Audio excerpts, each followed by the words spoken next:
Do what you love. This is a PSA to just remind everyone, you kinda gotta do what you love. I know it's hard for many of us to believe that it's safe to actually do what we want to do, follow our highest excitement, and on top of all of that, actually get paid for it. But this really is the truest lesson I'm learning at this phase in my life, and it was a rough road to get here, y'all. Let me explain. So for those of you who follow my bi-weekly newsletter, and if you don't subscribe, link in the comments, know that I had a not so pleasant childhood where I was regularly shamed and bullied for doing what I loved, which was singing and performing, entertaining, and being, you know, the center of attention. And I liked it. And I was actually good at it. But young kids are so impressionable. And sadly, those years of being shamed and rejected for doing what I loved left a scar and an imprint on me that has literally taken until now, age 30, to finally wake up and realize, okay, you know what? I'm done playing this role of businesswoman and marketing coach that I've grown safe with over the years. Because yes, even though I am also good at that too, and I managed to pull it off all these years, it's not me. It's simply not me, like the real me, like my true essence. Everyone needs to take a moment to understand this. People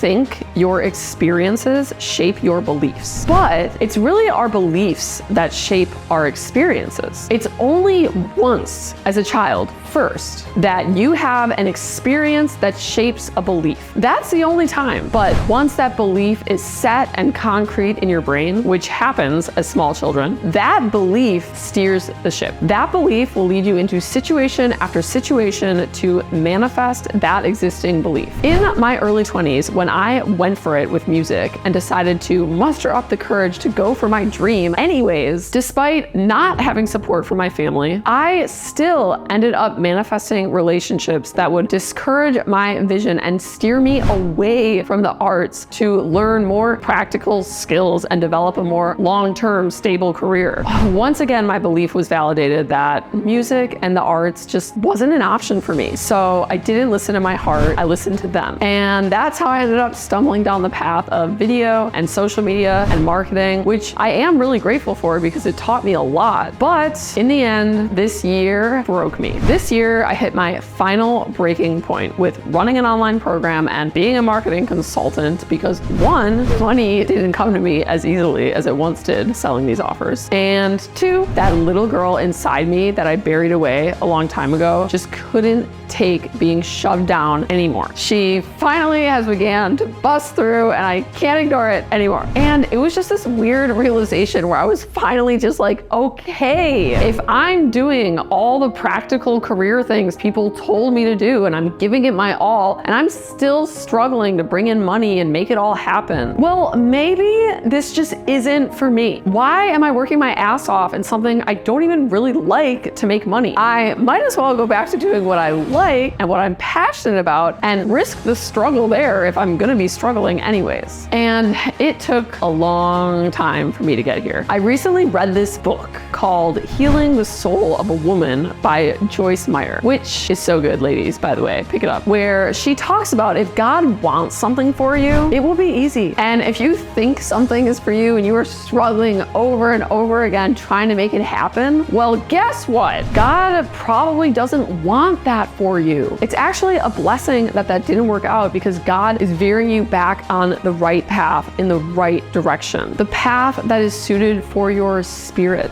As soon as I hit this realization and had this breaking point, the courage to go for what I really want got a lot easier. I just went for it and started asking all of my leads if they wanted to do brand deals instead of pay me for consulting, and I'm already closing at a much higher rate. Turns out other people also seem to know that my true value is being on camera. It feels so good to finally accept the blessing that I can get paid to do what I love. This is my value to the world. This is what God wants me to do, not boring business, marketing, consulting stuff. But you wanna know what's even funnier? So I do still have my LinkedIn agency and some clients I consult, but get this. When I made this energetic switch to go all in on my influencer brand, my art, my music, which is coming, y'all, I actually saw a change in the energy on the consulting side of my business. Yeah, suddenly it's actually easier to close there too, and I'm manifesting way better clients with way bigger budget that I actually like doing the consulting for, and feel I'm starting to get paid more of what I actually deserve in that arena as well. So I'm just blessed, y'all. I'm just so grateful to finally get to this point. Full acceptance of thyself. I'm an influencer. I'm gonna be famous, be awesome. People are just gonna pay me to exist. And so I felt called to come on here today and share this message with you all because I really feel it is such a big lesson. Do what you love and the money will find you. Follow your highest excitement. What brings you joy? I know it feels scary at first. We all have jobs and lifestyles we've grown comfortable in and accustomed to. But if you can muster up just a little bit of courage, take the first step in asking for what you really want, for being who you really are, I promise God will do the heavy lifting. He will meet you halfway and make the climb that you're fearing, dreading, doubting so much more graceful. Just a little bit of courage. You got this. Share this message with someone you know who needs to hear this today and be reassured it's safe to follow their joy. And don't forget to like this video, subscribe to the channel, and smash that notification bell for more videos.